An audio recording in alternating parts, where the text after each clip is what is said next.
he said, you're gonna get on board, and we're gonna go someplace, and then we're gonna come back, and that's all. And he said, but I want to tell you ahead of time, your brain will no longer be the same. You will lose it. You will, because it won't understand and it won't comprehend what's happening.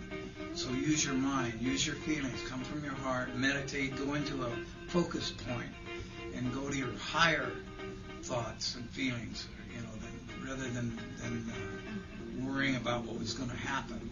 These shutters are opening and shutting and creating all this reality you see around you. It doesn't really exist. It's all spirit. It's all energy. But we're creating it. Do you want to give us an intro on how you and Otis Carr came together and what your background was at the time, and bring us up to date? And how you worked with Jacques Cousteau, which is really yeah, fabulous. That's a good place to start. Okay, well, I got out of the service in '54, and when I was in the service, I was stationed on Guam, and they had the Korean outbreak, and they shipped us out in the middle of the night to Korea. We made the Wonchon landing, and went through that situation, which was kind of unpleasant. I got wounded about 4 times, and had frostbite and so forth. And I became very, very discouraged with the military, totally, because of the, everything. And I was an objector from the start on killing people, so I'd shoot in the air or whatever. They didn't care much for me. But while I was on Guam, the Marines would fight with the Army, and the Army would fight with the Navy at bars. They'd go out and have fist fights. And I preferred to go down to the beach and look around, and I finally got into scuba diving, or skin diving actually, with a snorkel, and found a whole new environment underwater, and I became fascinated with it. And so I kept developing that until the outbreak in Korea. When I got back to the States, I was in heavy weapons. I was in the 3rd Division, 7th Regimental Combat Team, which is nothing more than machine guns, heavy mortars, and big artillery. And that's, even though I had put in for engineering school continuously in my time in the service, they kept putting me back in the infantry. So when I got out, I didn't have much to go on except my interest in diving. So I started a diving business, a skin diving, scuba diving business in San Francisco, and eventually graduated down to Southern California, where my family, some of my relatives and stuff, in Newport Beach and Costa Mesa, California. And I met my first wife, and we got married, and had a couple of children. And I was diving on my own then. I was doing a lot of diving. I was doing abalone diving and research and development diving and recovery diving. And it was going along well, but my wife didn't like the idea that I'd be away for a couple of days on the boat and stuff, because the kids were growing up and they needed their dad and so forth. So, to make a long story short, I went to work for the manufacturing plant at that time for U.S. divers. Was located in Costa Mesa or Santa Ana, and so I went to work for U.S. divers, which had developed the scuba, Jacques Cousteau's scuba gear. And they, right away, we hit it off because I am constantly a researcher and developer myself. So I went into the research and development department, and we take trips out to Catalina, and my job was to test a wraparound mask at the one stage. And anyway, I got really involved with that, but we'd stay out longer and longer on research trips. And my wife was getting very insistent that I get something a little less dangerous and a little more domestic, home. So she found this ad in the paper. It said there's Advanced Kinetics is advertising. They need lab techs, laboratory technicians, and research technicians. Why don't you go check? because your interest has always been in science, and you're always off. When I get home, I'm always tearing things apart and stuff. So I went over there, and it was lunchtime, and everybody was out to lunch. I was walking down the hall, and I passed the director's office, Dr. Weinhardt, and he said, "Well, what are you doing?" And I said, "Well, I'm looking for a job." And you had an ad in the paper, and he said, "Well, they're all out to lunch now." He says, "Come in, let's talk. What have you done, and where's your background?" I don't have any credentials except bumblebees and lizards and things that I've studied, and I found out that there's quite a bit of credibility to natural law that I apply to things, and it always works. So he said, "Magnetics, you're interested?" I said, "Yeah, I've studied magnetics all my life. I love it." And well, coincidentally, the guy that was working on our magnetic project he just left. And come to work tomorrow morning, you're going on the magnetic project. I said, "Fine, great."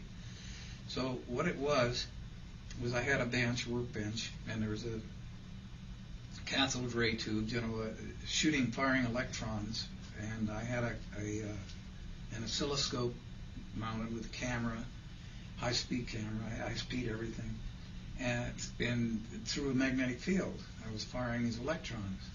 And he said, "Take pictures of them. The idea, your goal is to get one electron completely through the field without deflection, without it being pulled to the positive or negative." I said, "Fine, no problem. It's an easy job." So I just kept taking pictures, quite extensive and expensive every day. It was about $1,000 worth of work every day that was paid for by the taxpayers for the research. And I started questioning it, and my affiliation with nature told me that they were using force. Brute force. And it doesn't work with nature. It doesn't work with the laws of nature. So I said, this is never going to work. I can appreciate this guy leaving. He got fed up, and I was getting there fast. So I went home, and I'd gone to garage sales and collected, I had an audio amplifier, I had a frequency generator. I had different things at home that I tore apart a TV and got a cathode ray. I started the experiment on a small scale in my living room floor, and I set it all up and got everything the way I felt it should work. And instead of forcing the electrons, I pulsed them. I just gave them a pulse, and that's all I did. And they, on their own, started a circular motion. Attracted in their own pattern and how much they wanted to at a precision Yeah, and moment. they went from negative to positive all the way through to the end of the... You're just feeding it back to the source. And I said, my God, that was simple, because the first shot went through, and then I did many, many more, and they all went through without deflection at all. And I said, I'm happy. This is going to give me a raise, maybe. So then the next experiment, on the bench next to me, they're working on levitation. They? Other technicians, other engineers were working. In what department were they Oh, working in with? advanced kinetics. So then the next experiment, on the bench next to me, they're working on levitation. They? Other technicians, other engineers were working. In what department were they Oh, working in with? advanced kinetics. The laboratory was huge, and we had different, different workbenches, and they were working on lasers to the moon and levitation. So there was different Government interest, of course, involved in some of the projects as well. The government was funding this. This is all government-funded research. Department of the Army. I don't know.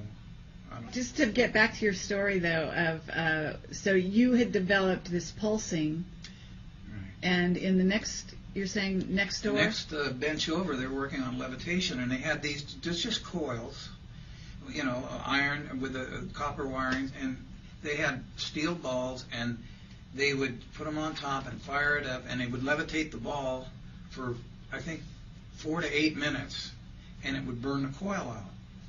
And they were called agliotrons, I believe is the correct term for them. and they'd have to go to supply and get another one and get another one. They were burning up 2 or 3 or 4 of these, and they were at that. In those days, that was the 50s. They were like $400 a copy, and they were just, no, we don't care. We got plenty of them, and they were burning these things up. So the other experiment I did at home was I took a 15-inch woofer speaker that I got out of the garage sale or I don't know, sound system somewhere, and I put it just flat on the carpet on my living room floor, and attached my audio amplifier to it, and I started experimenting with like acoustical levitation, thinking, well, you know, they're using this force to push up, and they're using a lot of power. I'll try sound waves. I'll try you know, sympathetic vibrations or whatever. So I fooled around with different objects, and I'd have tentative results that it'd start pulsing and stuff. But and then I put a ping pong ball in the center, and I kept fooling, and I think it was 28,000 cycles. I got the ping pong ball to come up. Interesting you mention that, because I recall seeing a news clip back in 1989 showing the scientist discovered how to do exactly what you just described. This was back in, what, the 60s or something? The 50s. 50s, oh God. Pulsing was quite simple, and you know, it can be done today. It can be duplicated today, I suppose. You know, I never tried it. I didn't think, you know, to go back to it, but it was a very simple operation because you let nature do all the work, and all I did was understand what was happening. So, and the same with the ping pong ball. Once I got it to levitate, I was excited as heck, and my wife said, come to bed, come to bed. So I went to bed, and the next morning when I woke up, the ping pong ball was still sitting there, just levitating. Levitating. And this was like, I think it was 28,000 cycles. No heat? No heat, no heat. And sound, but sound. Acoustical sound is all it was. Now, was it audible to the human ear as far as the sound that it you was were above. generating? It's just, I couldn't hear a thing. So you're talking perhaps high frequency level, or ultra low or ultra high? Yeah, I experimented with different, down in the lower ranges, and nothing seemed to happen. It had bounced and stuff, but when I got up in the UHF, then magic happened. Then it happened. So I thank my wife for the pushing into that direction, because this is my field. This is what I always wanted to do, and I think we're onto something here, and I can put my 2 cents into the pot and help humanity do something. Way back then, you knew all this. Oh yeah. And so, but you took it to these guys, right? And how did they react? I took it to Dr. Weinhardt himself. I took Polaroids and I wrote up papers on it, just like I did with my at the lab. And I took it into Dr. Weinhardt, and he says, "Close the door. Come in. Sit down." He said, he looked it all over and stuff, and he said, "Yeah, I know it's that simple, Ralph. I know that. I know that. But this is a government-funded research facility. We count on the funds to keep us going. We're not necessarily interested right now in finding the answers. We're interested in looking for them. And we get paid handsomely for looking for the answers." And I said, "Well, here, look, this works. I mean, maybe I don't know what I'm doing, and maybe it's not right. But I thought if I turned it over to the boys here, we can come together, and this is a lot simpler than $400 a copy for Igliotrons and wasting our time with the cathode, that you've got set up." And he says, "Well, I can appreciate what you've come up with, and I didn't think you'd get there this fast with this because of your interest in natural law. But I'm going to have to shred this." He had a shredder right there. "I'm going to have to shred this and tell you to go back to work on what you were doing." Well, right there, my whole world collapsed. I mean, I thought, where am I? I mean, I didn't, my whole attitude, my whole demeanor towards the world changed. Who are these people anyway? Yeah. And who are they really working for? Right. That's exactly the way I felt. So So eventually you actually left the job, right? Yeah. You just got... To make a long story short, I went back, I worked another 2 weeks, and I couldn't stand it. That's it, I'm done. So, but during this period, I started meeting people, just coincidentally, who were, most people I talked to outside of the lab didn't want to talk science. They wanted to talk other things. So I had very limited contacts with other people that were interested in science. Except I started meeting, I met this one person that said, well, you know, what you're talking about is exactly what they're talking about in these meetings that I go to. And the name of the meetings are called Understanding. And they were developed by a person called Daniel Fry, who was in the UFO and stuff. And they want to understand more. Why don't you come to one of our meetings and talk? Well, I went to the meetings and I kind of duplicated what I just said about where I was working, you know. And they said, oh, you know, you've got to meet somebody. You've got to meet Mr. Carr. What year was this about? Well, I think it was late 59 or early 60s. Mm-hmm. And they said, you guys are talking the same thing, the same exact thing. And I said, well, okay. He said, well, coincidentally, we're in touch with, he just had some bad luck in Norman, Oklahoma. That's where he was trying to demonstrate the crafts, the flying discs. And they started negatively defining his work. And the newspapers got a hold of it, and well, he's trying to get funds to do something that's impossible, and science has just never heard of such a thing, and so forth. So we're going to bring him out here, and we're going to get a lab out here, and let him with his entourage, and let's go. Let's try another place, another time, and see if we can get somewhere. So they did. And I met with Carr and his entourage. He had Dennis Ripolte, Norman Colton, Wayne Aho. I don't know, there was about 6 of them. He had a little consortium going on here. And where was this based now? Where was your group based? Okay, this was in Costa Mesa, California, where these understanding meetings were, and that's where I met Carr. Okay. But they found out Wayne Aho, I don't know, there was about 6 of them. He had a little consortium going on here. And where was this based now? Where was your group based? Okay, this was in Costa Mesa, California, where these understanding meetings were, and that's where I met Carr. Okay. But they found out that they were after Carr. He was having all kinds of misses. They were trying to quiet his efforts, They were trying to... When you say he was having misses, actually people were trying to kill him? Yeah. Yeah.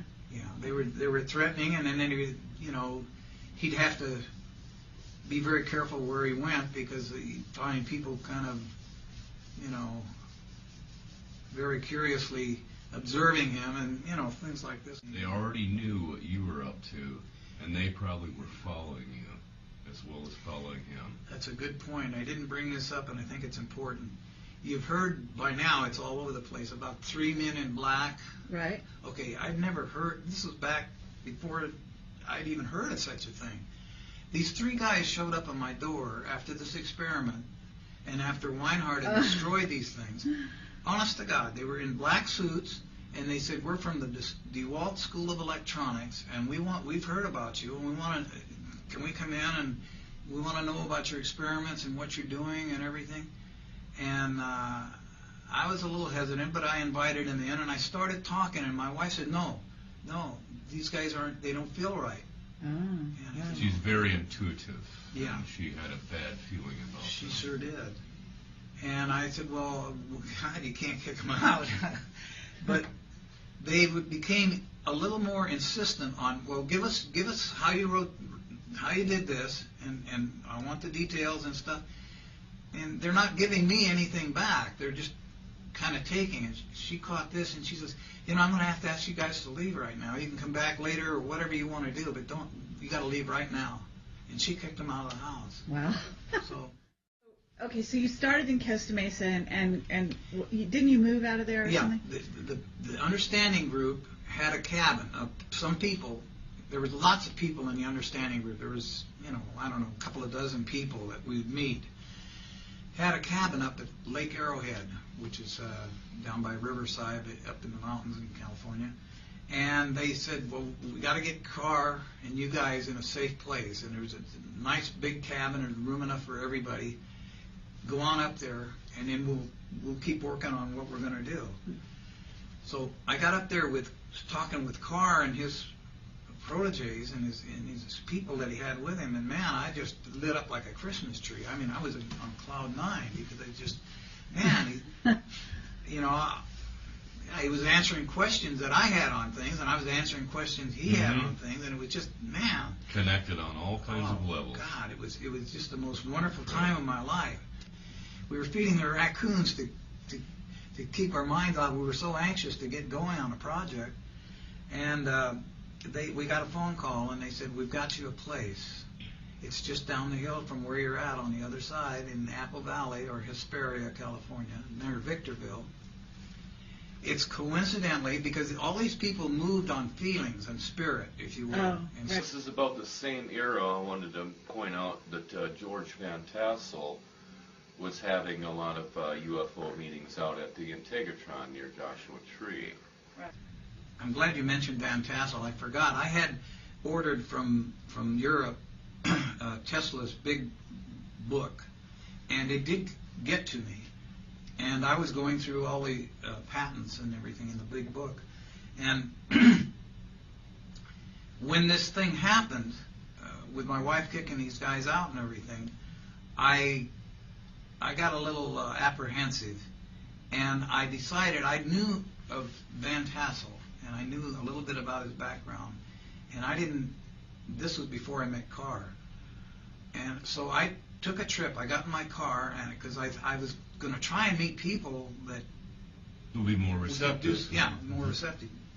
And I took this Bible down to Giant Rock, Joshua Tree, California, and met with Van Tassel, and we had a nice talk, and I said, I was supposed to give you this, I can't, I'm out of this phase of this. I don't know where I'm going or what I'm going to do, but this is it. And I gave it to him, and I remember it was getting late that afternoon or evening, and I went out and laid on a hillside, and I looked up in the sky, and I saw hundreds, if not thousands, of whatever they were, UFOs, spaceships, different various lights. Shapes. Really? Yeah, they're like green lights or whatever. I don't know. There were hundreds and hundreds. They were coming over, and they'd stop and come down and go up and around. And oh my God, this is really, this is really. And I said, what is this for? And what I got was because you did what you did. Mm-hmm. And I was really. So it's like a thank you demonstration of a sort. Right. Wow. And I just. That's amazing. I chilled all over. Like, if you build it, we will come. Oh man! So then I got back, and then they had set up the meeting with Carr, and then we got down into the laboratory down in Hesperia in Apple Valley, and we started setting up shop. We had a little machine shop set up, and we had all kinds of stuff to do things with. But we'd had a couple of models that they brought with them that were semi-operational. So the first experiment that I saw that just knocked my socks off was we set it up on one of the workbenches and attached not electricity but sound waves, if you will, or maybe it was. I think we had a. I'm not sure. Anyway, and this was a small model about 2 feet in diameter, 2 or 3 feet in diameter. And they said, well, take a look at this. So they fired it up, hardly any noise, just a hum, vibratory hum. And it was made out of aluminum. and I touched the surface of it, and it felt good, but I could feel the vibrations. And so they kept increasing the energy, and then there was this feeling that it felt really like somebody had opened a door and a cool breeze was coming through. It felt really good. And at that time, I went to touch it again, and it was like Jell-O. It was getting soft. It was getting really, really soft, like I could put my fingers through it. Better than Jell-O, because it didn't stick or anything. I put my hand in and pulled it out. Oh my goodness! Like that. Yeah. And what did it feel like when your hand was inside of the gelatinous material? Did you feel any? It was the same tingling that we were all feeling in this room. That we had accelerated our efforts. It's like what it was doing, we were doing. I see. So you were sort of speeding up to kind of like in sympathy to those vibrations. Exactly. That resonance that you talk about. And Carr, after the experiment, the way in sympathy to those vibrations. Exactly. That resonance that you talk about. And Carr, after the experiment, Carr, the way he briefed us on things was just we'd sit down and have a cup of coffee, and but he'd come out with this wonderful stuff that just about the laws of nature and how they are. That is our whole essence, and if we ignore it, we're in trouble. You've got to understand these laws and how they work for anything. If you want a comfortable life, a good life, a happy life, and especially if you want to get anywhere in technology, you can't use brute force. And I had told him about advanced kinetics and everything, and he kind of laughed and he said, no. He said that he told me a lot. He'd worked with Tesla, and he'd known him for a while and worked with him. And I guess by now you already know about the story of Tesla going to J.P. Morgan and when he showed the wireless tower how to transmit power wirelessly, and he says it's a real good idea, but how are we going to stick a meter on it? Yeah, exactly. The essence of we are in control is really astounding, and he definitely sent the message. No more, he said, if we go your way, Tesla, we'll have no more copper mills, no more lumber, these trees for telephone poles and wire. And he said, well, that's the idea. You can stick a pole in the ground 30 feet, and I'll show you. We can get electricity anywhere. It's all around us. We're living in it. And Morgan said, no way, Tesla. There's no money in that. J.P. Morgan, from what I understand, was also one of the first, one of the pioneers in the military-industrial complex. He was the man. And soon afterward, he pretty much picked up the bat phone to the Washington and said, hey, we got this loose cannon on our hands, and the implications of the conversations pretty much took care of burying Tesla from thenceforth. And I guess from what I understand from reading some of the journals, they gathered up all of his equipment and they shipped it off to Wright-Patterson Air Force Base. And then I guess they put him up in a hotel in Waldorf, Astoria, and gave him government stipend, and the agents were always on the prowling everywhere, interrupting his conversations and pretty much filtering out any connection with the outside world to him. Did Carr mention what happened to Tesla? Did he talk to you guys about that? Tesla became discouraged because of the lack of interest in what he'd take them a new idea or bring out a new idea and show them the simplicity. There's nothing to it, and they'd say, well, there's no money in it. Forget it. And everything he'd bring up, So it was Carr's point of view that the Tesla was discouraged, but did Carr sort of relate his being hounded by the military or being, shadowed and so on Tesla? As being this, what happened to Carr as being the same thing that happened to Tesla? Yeah. In other words, did he talk about that at all, Carr, before he died? Well, I guess, I don't know. Carr didn't talk too much about the threats or anything that Tesla had, but I was under the impression, talking to Carr, that there were many things happening that were trying to keep Tesla under wraps, trying to keep him quiet. Uh-huh. And Tesla had told him at one time, he says, I may never make it in this generation to get these ideas out, but this is all just free energy. Free is, you got 4 elements, the sun, the water, the earth, and the air. They're all free. They have been forever, and they always will be. And we're not using them. We're inventing ways to put meters on them and sell them. They even were selling air at one time, and now they're selling water. And Who would have thought? Yeah. Yeah.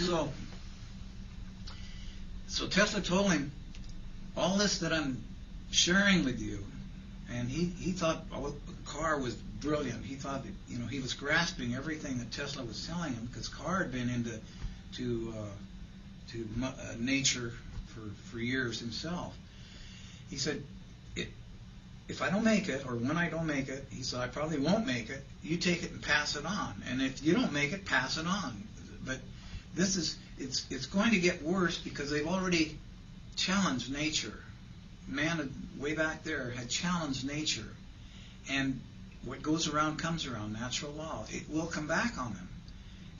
Basically, Carr did exactly what Tesla asked him to do. Yes. He took it forward. Yeah. In a sense, you are taking forward what Carr. Oh, you bet. What Carr? I mean, you seem to be the person, that's like a descendant of Carr in that line. Am I right? Yeah. Yeah, I would say so. I mean, it's so amazing to me that you're so unknown. Well, there was many reasons for that. Because we would like to actually know why you're so unknown. You know what I mean? Okay, I will tell you. They were all hit and miss. But Carr was always on. And I'd stay up all night. We'd be looking at the stars and talk all night. And never need any sleep. I mean, I'd go to work the next day and just feel pumped up all the time talking to this guy. I mean, he would just, wow. And I said, don't worry, we're going to get this thing going here. And he said, well, they're closing in. They know he's in California now. And we were on some of our experiments on some of the crafts. We operated different principles, and some of them would create a corona around the outside of the. Mm-hmm. We'd operate these little. The dielectric principles right. of the ionization process. Mm-hmm. And so, even though it was daylight, sometimes you'd see these things, and the people in the valley were that was the era of flying saucers and stuff. So they thought, oh my God, this place has got flying saucers around here and stuff. Well, that and the fact that the powers that were trying to reduce Carr's activities was following him, trying to find him. So he said, well, we're just going to have to keep working on this. Carr had made arrangements, and I went with him to meet with a representative of General Motors car company. And that, I think it was either Riverside or, I think it was Riverside. The guy committed to meet with Carr, because Carr told him a few things that interested him. And so I went with him, and Rapolzi was there, and I think Aho was there. And in a very precise way, Carr said, we can levitate these machines now. There's no, we're get off the earth. We're killing a lot of animals. We're destroying the plant life. He says, within a year we'll have these things going, and we can start with the automobile. That's obsolete. We can get these things going, and then the homes, and which is my interest. I've always wanted, why not? Like the Jetsons, for instance, floating homes, and then maybe cities, and then maybe, countries. Who knows the end of it? But this guy got real aggressive and said, you put them up there, Carr, and we'll shoot them down. That was his words. You put them up and we'll shoot them down. Wow. And I was flabbergasted, like, well, why? What? Mm-hmm. He says, well, you're advocating an energy field that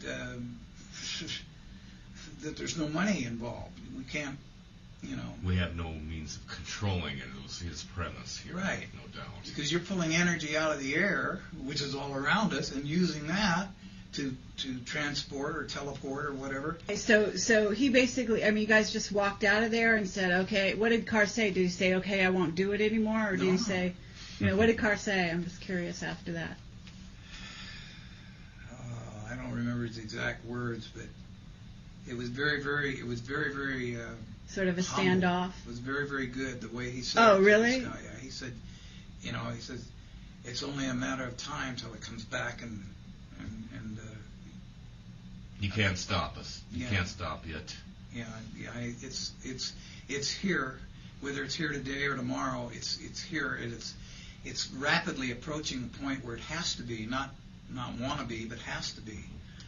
And he said, I'm sorry you don't, you know, see our point, because we were willing to work with you. You could fund us, and we could show you what we could do. And the guy wasn't interested, so we just left. And that was another acquaintance that I had with the system that we live in. I mean, I could never accept. We went back to Apple Valley and said, acquaintance that I had with the system that we live in. I mean, I could never accept.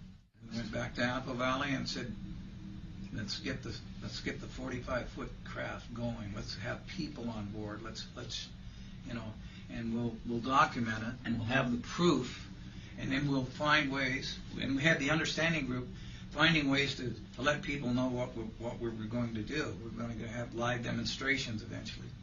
Make a long story short, we went through stages, and we finally got to the big craft. There was actually two of them, but there was the one craft that we were ready to try and experiment with. And how big was that again? 45 feet Okay. diameter. And we were, by that time, you know, we didn't have any fences or anything around us, and you could see the thing from the roads and stuff, and we knew that, you know, only a matter of time till the looky-loos started getting there, but we didn't care. We knew we had to do something because now General Motors is going to go tell whoever what we're proposing, and it won't be long before they find out what we're doing. Well, he says, come on, we're going to go. He got us into the briefing room, and he told, there was three of us, and I don't remember who the other two guys were now. It wasn't Rapoldi, it wasn't Colton, it wasn't Aho. But there was three of us, and he said, what you're going to do, you're going to get on board, we're going to go downrange. We had a 65-mile range in Apple Valley, and where we eventually wound up was about 10 miles, I think, downrange. He says, you're gonna get on board, and we're gonna go someplace, and then we're gonna come back, and that's all. And he said, but I want to tell you ahead of time, your brain will no longer be the same. You will lose it. You will, because it won't understand and it won't comprehend what's happening. So use your mind, use your feelings, come from your heart, meditate, go into a focus point, and go to your higher thoughts and feelings, you know, rather than worrying about what was going to happen. So he said, it's going to be a strange experience for you, but it will happen, and we will document it. And so we got on board, and what it was there on board, it was just a small, like a crystal ball in the center. It wasn't actually in the center, it was off center a little bit. And it had I think it was a laser, I don't know, but there was a white light coming up from the bottom of it, shining up through it. And it just beautifully broke the color spectrum into, like, from infrared, red, orange, yellow, all the way around 360 degrees. And to anywhere you wanted to go, any degree you wanted to go in the color spectrum was there. And I said, boy, that's beautiful. And we'd been briefed on it, but I didn't, until I saw it, I didn't realize, what what was going on. He said, okay, just relax. We're going to go to an area that symbolizes. He used to use symbols a lot. I mean, he'd say, you know, talking is useless.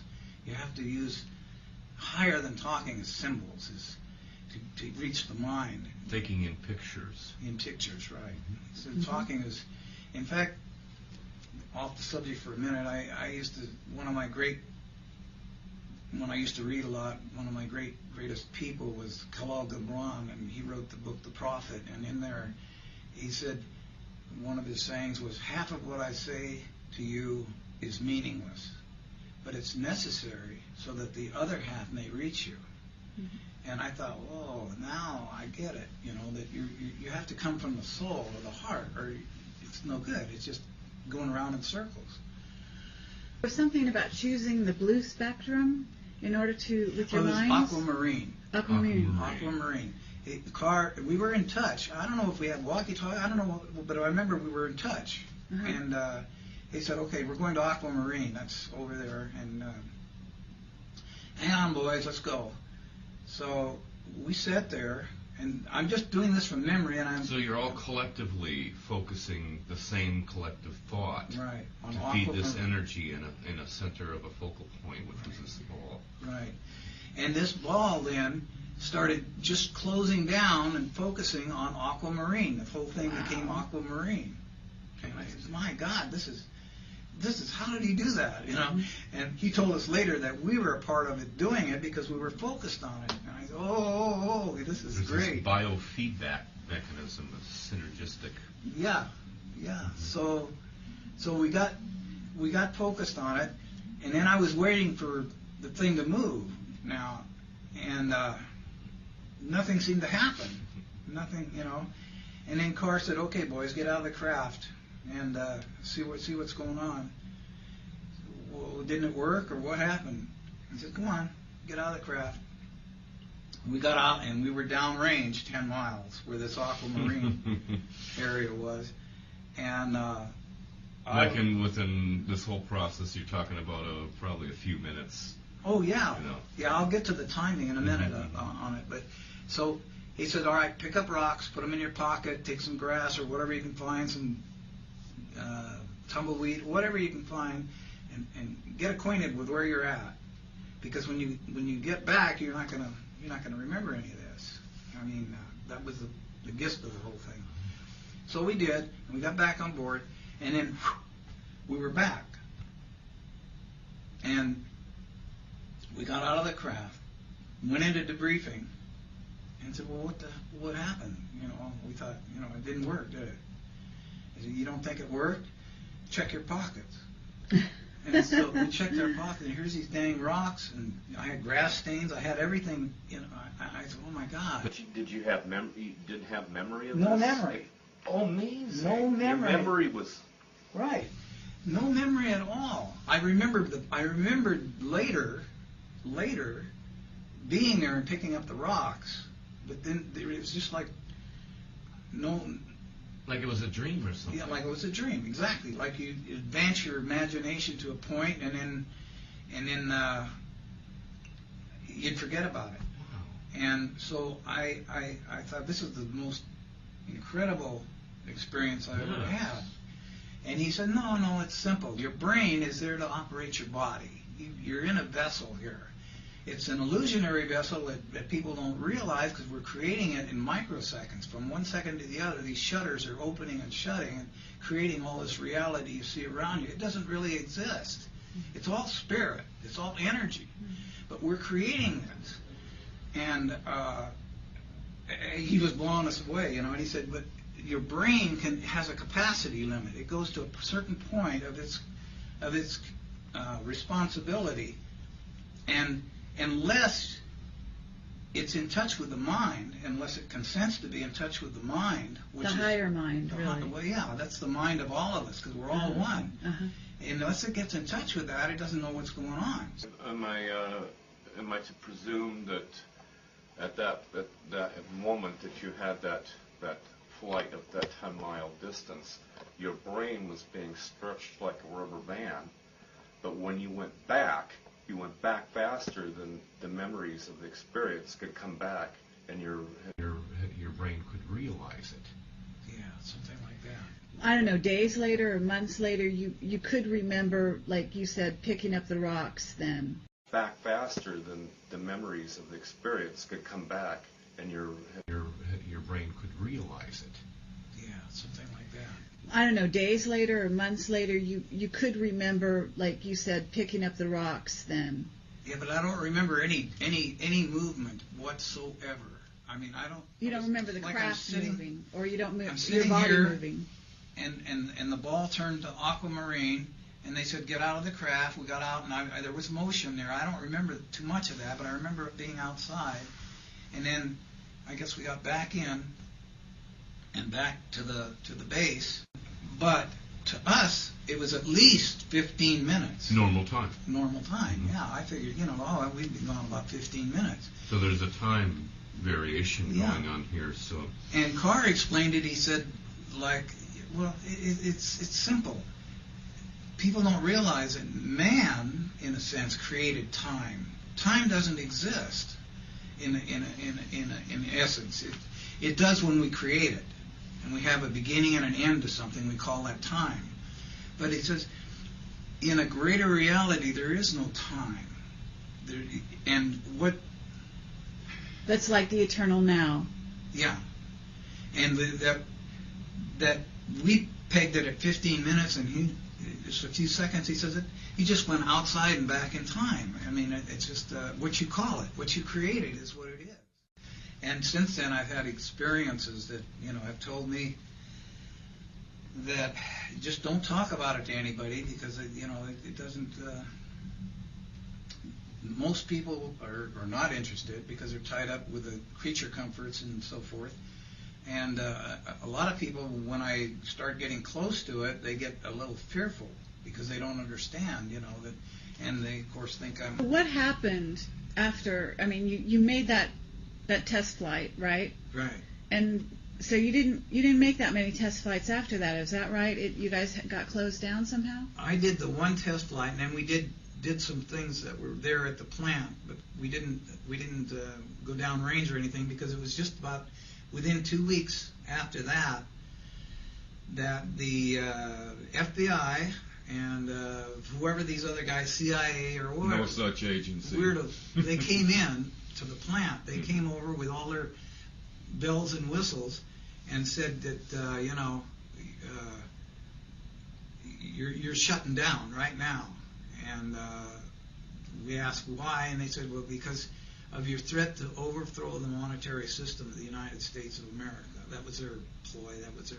And the issues of national security and what have you. Mm-hmm. And we're confiscating everything, and they went into the offices, and they went into the lab, and they started just confiscating everything, and then they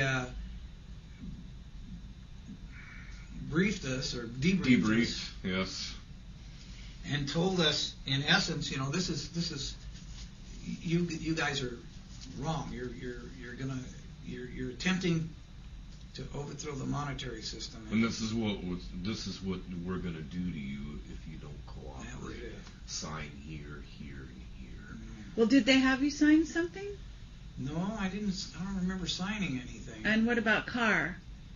Yeah, they might have had him. He got really, really. His health started going fast after that happened, and I don't know. So I don't know. So you were working on this night and day, pretty much at that point. Right. So you guys disbanded based on these people coming in. Yeah, and they said you're no longer allowed to. On no uncertain terms. No uncertain you will terms. Cease and desist. We're watching you. And so what did you do then? What did you do? Did you just go home and did you try to work in secret at all at that point or anything like that? I tried to do it on my own, which I found out is you can't do it. You got to have other people. So you and Carr, did you stay in touch after that? Well, they told us not to. So I, through understanding, I was in touch with Carr, and I said we'll get together again. But he was really. He said, no, I don't think we're going to make it this time.